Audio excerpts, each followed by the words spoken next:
Houston's original neighborhood downtown is for everyone, and right now is the perfect time to check out their Market Square Park Farmers Market.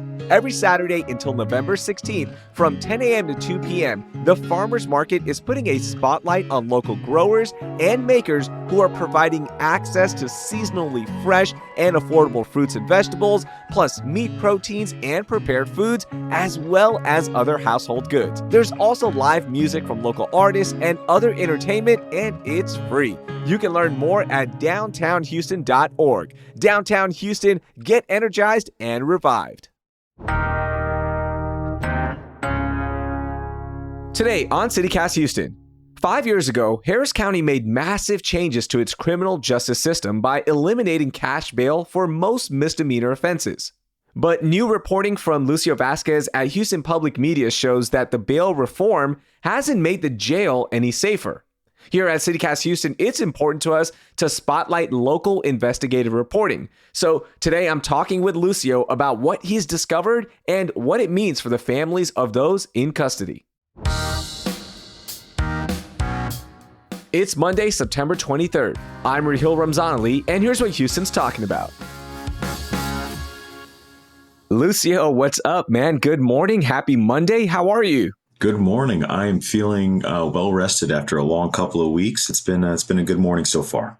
Yeah, man, it has been busy for you, and we are talking about your reporting today about Harris County Jail and bail reform. But first, I want to go back 5 years to 2019 when Harris County had the historic bail reform. And basically, people who were charged with nonviolent misdemeanors didn't have to be held in jail simply because they couldn't afford bail. Can you remind us how that came about? Yeah, so it was a lawsuit filed, I believe, in 2016, by a woman named Miranda O'Donnell. She had been arrested for driving on a suspended license and couldn't afford bail. So that lawsuit argued that cash bail basically violated people's civil rights and destabilized their lives. So that lawsuit ended in a settlement, which was this decree that essentially, like you just said, people who are now arrested on nonviolent misdemeanors are booked and released within 2 days, which was not the case previously. Yeah, and that is the big thing that I think people often forget is when somebody goes to jail while they await to see a judge, their lives are put on pause, right? And if you have kids, if you have work, that's it. It doesn't matter. You are in jail. And this was really impacting people's lives. Absolutely. Yeah. I mean, the thing that I think a lot of people also forget is these are people accused of crimes, right? People in the jail, in the Harris County Jail, they have not been convicted. Maybe a small amount have, and they're waiting to be transferred to the state prison system. But a lot of these, 75, 80% of the people inside the jail are pretrial. They're waiting for their day in court. And so if someone is arrested for murder, for instance, versus someone being arrested for a misdemeanor, I think we can all, argue that maybe perhaps the murder charge is a little more pressing than someone arrested on a misdemeanor for trespassing, right? And so I think this is the county taking steps towards prioritizing maybe more of the heavier cases. And we've seen some movement over the past few years as well. I'm really glad you brought that up because that's one thing that people often forget is that Harris County ended cash bail for most misdemeanor offenses. But back then, and still to this day, there's a lot of rhetoric around the cashless bail and more serious violent crimes. We sometimes hear that violent criminals are walking our streets because of this policy. Is there any truth to that? It's hard to judge, right? If the system is safer after misdemeanor bail reform, for instance, right? Because in theory, if you're arrested for a nonviolent misdemeanor, then there is no threat to you potentially being violent, right? These violent offenders that keep being released, those are felonies. Those are not included in this bail reform. This is specifically for misdemeanors. Yeah. But I think, unfortunately, it's been maybe a little bit more politicized over the last few years by certain politicians and certain groups that have kind of lumped it all together. And so they see O'Donnell as potentially a negative. But then again, their voices are also valid. They have valid experiences to where they've been touched by the system in a way that it stems from a very real and genuine place for them, that they think the system is potentially less safe now. Okay, Lucio, so with bail reform enacted in 2019, What did experts predict would happen? It sounds like it was supposed to be a good thing with fewer people in jail, correct? Yeah, you would think in theory that if someone is arrested on a misdemeanor, booked and processed and released within 2 days, that there would be fewer people in jail, right? But we had the pandemic, which we saw an increase in violent crime throughout the first years. We've since had a decrease in violent crime, but we're still higher than pre-pandemic levels. So basically, a lot of the people, most of the people who are in the jail now are charged with felonies, not a lot of misdemeanors, but the jail is actually more crowded now than it was previously. So I don't think it was an intended consequence. And even to say consequence is maybe not accurate because I'm not sure exactly if the two are linked, but it's definitely how things have played out now, unfortunately. So, what is happening inside the jail system? We've had you on before talking about it's not safe, right? And we've heard about the number of deaths and everything that's happening right now inside the jail system. But you're saying that these two things, there's no correlation? I mean, here's the thing. My experience with the criminal justice system in Harris County is that it's like a chaotic mess of dominoes as opposed to like those, pretty pictures that, you could see after they fall. So, okay, I guess to line it up for you, right? We have bail reform. We have less people charged with misdemeanors in the jail, but then there is now a sudden influx of felony defendants, whether it be an increase in violent crime or what have you, increasing the amount of people in the jail itself. At the same time, we have understaffing at the jail. And according to advocates, an alleged culture of abuse and torment, according to lawsuits that have been filed in federal court at the county, right? And so because we're not seeing great conditions in the jail, we're seeing understaffing and an inability to properly care for the amount of people in the jail, we're having people outsourced to outside facilities, two of which are out of the state. Wow.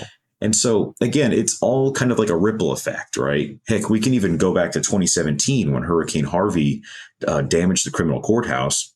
I would say most people can agree that that marked the beginning of this court backlog that we're still seeing the effects of today. It's still about 100,000 cases pending in court, most of which are civil, but about 30,000, I think 29,000 last time I checked, are criminal cases. And they're just lingering in court. I mean, we've got people sitting in jail for an average of like 180 days here in Harris County, whereas the statewide average is like 30 days. And so it's all interconnected to the point where you can't make, I don't think, maybe you can, but I can't at this moment at least make a direct correlation between like, yes, O'Donnell is causing this, but it's all interconnected in a way. How crowded is the jail right now? Right now, I can actually tell you. Give me one sec. According to the county's dashboard, they update it every single day. Right now, we're sitting at about 9,400 people in the county's custody. And that's including the people outside of the county in, other private facilities. And that's a pretty stark increase compared to like the summer of 2022, for instance. You mentioned there are staffing issues. How is this all affecting the health of the people being held inside the jail? Yeah, well, if you speak to advocates, and heck, I think even the sheriff's office would agree with you, if you have a lower number of staff, right, lower than ideal, and then you have a population that's still relatively overbloated, some have thrown even the term over-incarceration out. It becomes difficult to properly care for the population you have in there if you don't have enough staff to do so. That's not even taking into account medical staff potentially, because there's also been allegations of medical neglect. And so again, this leads to people potentially being mistreated. There's allegations of abuse, misconduct. There's people dying as a result of all of this. I mean, we've had, I think, at least 7 people die this year alone while in custody. One of those people was a man who was transferred to LaSalle Correctional Center in Louisiana. It's a couple hundred miles away from Harris County. And he died just 12 days after being transferred from here. Yeah, and that man's name is Jalen Anderson, and you featured his mom in your reporting for Here and Now, which is a national NPR show. And as you mentioned, he died just 12 days after he was transferred from Harris County to a private jail in Louisiana, again, because of overcrowding. And his mom, Sarah Knight, has been trying to get justice for her son's death. And I want to play this clip for our listeners just to understand how painful this moment was for Sarah Knight. I opened up the whole body bag and I checked his hands, I checked his arms, I checked his body to make sure nobody hurt him. As his mom, that was one of the hardest things I ever done. But it made me feel like he was coming out of my body, like he was a newborn baby, like I just birthed him. Lucio, when I heard that clip, I started tearing up. And I think we have to remember something that you mentioned earlier when we started. These people are waiting their chance in court. They're waiting for that day, right? They're not guilty right now, right? Yeah. And we can't forget that. And it's so tough to hear something like this. Honestly, it's been going through my mind since I spoke with her, since I heard it in person, just to set the scene. Like, we were sitting in front of her son's gravestone, and she was holding Jalen's 10-month-old baby. And this was also the first time that his 10-month-old baby had visited his grave since he was buried. It was very heartbreaking, just to hear that. Just, it's hard to articulate, right? Because, as journalists, we're taught, okay, remain objective. And I push back just ever so slightly, because, your objectivity, I think, to a certain point, blinds you from the humanity in which we are dealing with, right? We are storytellers. The characters, quote unquote, in our story are real people. They're real, breathing people who are hurting. So to not empathize with Sarah Knight in this moment felt like such a injustice. It brings me back to that moment again. Has anybody been held accountable for her son's death? No. The answer is no. And I tell you, Raheel, I spoke to her shortly after her son died earlier this year. And this was the second time I spent a considerable amount of time with her for this project. And it's heartbreaking, because, a lot of people who are behind bars become a statistic. They could become almost dehumanized because they've been accused of crime. This man, Jalen, he was found with drugs in his car. It was a drug charge. And he was in jail for a few weeks. Then he was transferred out of state to this private prison where the accountability and oversight is questionable. I know LaSalle is the company that operates this prison. They didn't even get back to me. I called the warden. I called their communications director. I called the prison itself so many times. And, I think there's a distinct lack of answers that is both frustrating from a journalistic point of view, from my point of view, but also from the point of view of his loved ones, his mother.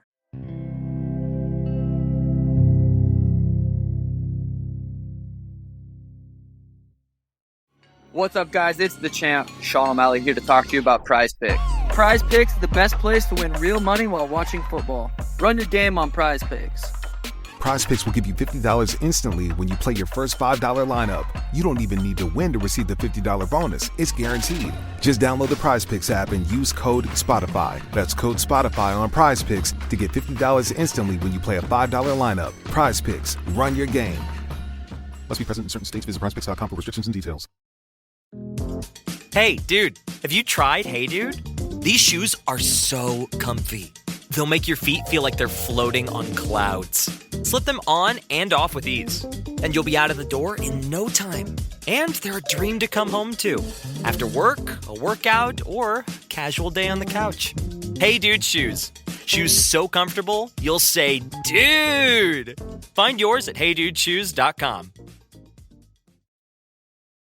What about Harris County Sheriff's Office, which is responsible for managing the jail complex? What did they say about your reporting? I spoke with Jason Spencer. He's the chief of staff at the sheriff's office a few months ago about Jalen's death, and that they were looking into exactly what had happened. Because according to his mother, he had 6 seizures after he was transferred to the Louisiana prison, something that she says he never experienced prior to being booked and transferred at all. Jason Spencer was saying basically that the sheriff's office was looking into what happened, that it was, they're not sure if it was actually a seizure or some kind of other medical episode. I did look at the autopsy report, and it did say that it was a natural death, quote unquote natural, basically a seizure disorder that caused some kind of heart failure. I'm not exactly sure of the term right now. I don't have it in front of me, but yeah. So Sarah Knight is basically looking for answers from the sheriff's office, from the state, and particularly from the state, because the Texas Commission on Jail Standards is in charge of holding jails accountable, making sure that people who are incarcerated are not, abused, right? They want to make sure that these standards are upheld. The law is upheld. But it gets really tricky whenever people are sent out of state, because while they're technically in Harris County's custody, according to the state, they're no longer in Harris County's custody. They're in the custody of that private prison in Louisiana. And so if someone were to die in Louisiana, well, they can't reprimand Harris County because they're not in the county's custody, according to the state. But they also can't reprimand the private prison outside of the state because their authority ends at the state line. And so, my gosh. And if it's deemed a natural cause of death, right, there's obviously investigations that happened after an inmate dies. But if the death is deemed natural, what kind of accountability is there to do, right? Because you can make the argument that the environment potentially leads to these medical episodes, right? But it's a hard argument to make, and it leaves a lot of family members kind of lost and aiming, just shouting into the void for any kind of accountability and answers. Will Harris County be held accountable for anything happening inside the jails right now? Somebody stepping in? Are there investigations being done? What is happening with accountability? Yeah, so notably, the FBI is investigating 2 specific in-custody deaths that happened, I think, years ago at this point. No new movement that I've heard in those investigations. In terms of accountability from the state, I spoke with the state specifically for this project that I was working on with Here and Now. And when it comes to in-custody deaths, they only investigate if the in-custody death had to do with a violation of jail standards. So again, just to reiterate, if someone died of a, quote, natural cause, they can't be held accountable, right? I mean, the jail has been found to be non-compliant with safety standards due to understaffing and allegations of medical neglect for like years now. Up until recently, the jail was found non-compliant, but they did actually just pass an inspection. So, when it comes to accountability, the only thing that these family members are like really pushing for at this point is their lawsuits. Ben Crump, civil rights attorney, national recognition for his work. He's representing dozens of families at this point, multiple lawsuits aimed at the county for people who've died in the jail, people who say they've been abused in the jail. And those are moving through the courts now. Taking everything into account, what has been your biggest takeaway from this investigation? My biggest takeaway, just as like a person, it's genuinely heartbreaking to see people just accused of a crime. And, I get it. Like we have to have a system that has accountability and consequences if someone hurts another person, for instance, right? But just to go back to that FBI investigation, right? One of those deaths that's being investigated is of a man who died after being arrested for a misdemeanor. This goes back to bail reform. In theory, he was supposed to be booked and released within 2 days. He was arrested for trespassing, but within those 2 days, something had happened. He got in an altercation with detention officers or something, and then he died. And so even though he was supposed to be just in and out, there's still like danger there for even just having been accused and booked in the system here in Harris County. And so a lot of my passion really is just trying to humanize those who've been dehumanized by the system, right? That even though they are accused of a crime and they should be held account, right, for that, they're still human. They're just like you and I. That if one of us gets pulled over, if something goes wrong, we could potentially get booked for some reason. And that doesn't necessarily make us less human because of that. Final question, Lucio. I know this was an intense story to cover. It's something you've been covering for a while, and I absolutely was emotionally drained after hearing your story on Here and Now. And there's a whole series, by the way, on bail reform here in Harris County. We are linking it in our show notes. But for you, you spent a lot of time and shared a lot of vulnerable moments with families who have lost loved ones in the jail system. How do you handle such intense and emotional reporting? Oh boy, it's something I think I reckon with every single day. Not to be completely depressing, but it's not exactly the easiest topic to cover. And any reporter that's dealing with like the criminal justice system, you are, for the most part, dealing with people and interacting with people who are most likely having the worst time ever. Like they're in a vulnerable position, very sensitive position for them. And it's hard not to take that home, right? Going back to this time I spent with Sarah Knight, she is one of many mothers who I've spoken with who are unfortunately all dealing with the same thing, losing a child, losing a loved one very suddenly after they've been accused of a crime. And it's good to recognize the humanity in that, the fact that we are privileged as storytellers, as journalists, to be able to like carry that weight and be able to tell the story to the community. And, maybe things change, maybe things don't, but at least their story is public. But I think it's also important as journalists to not bury ourselves in the work because it can be very heavy. I've mentioned before on the show, like I do improv. Sometimes I'm on stage, performing with friends that I love very dearly. And, that release is very much needed, I think, for folks. So like definitely finding a hobby is definitely a necessity for me. Well, you did a great job with this one and all your work. I'm a big fan of yours. Thank you so much for joining us and can't wait to have you back on again. No, I really appreciate you guys highlighting this work. Thank you.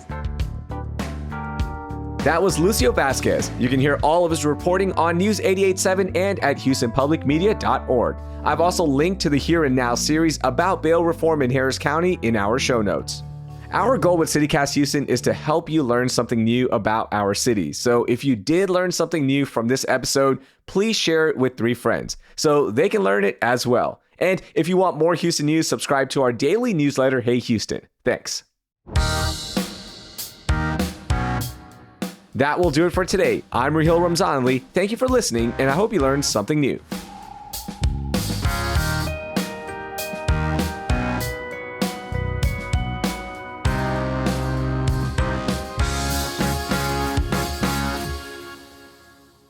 And we've seen some movement over the past few years as well towards that prioritization. It's a Monday morning, Raheel.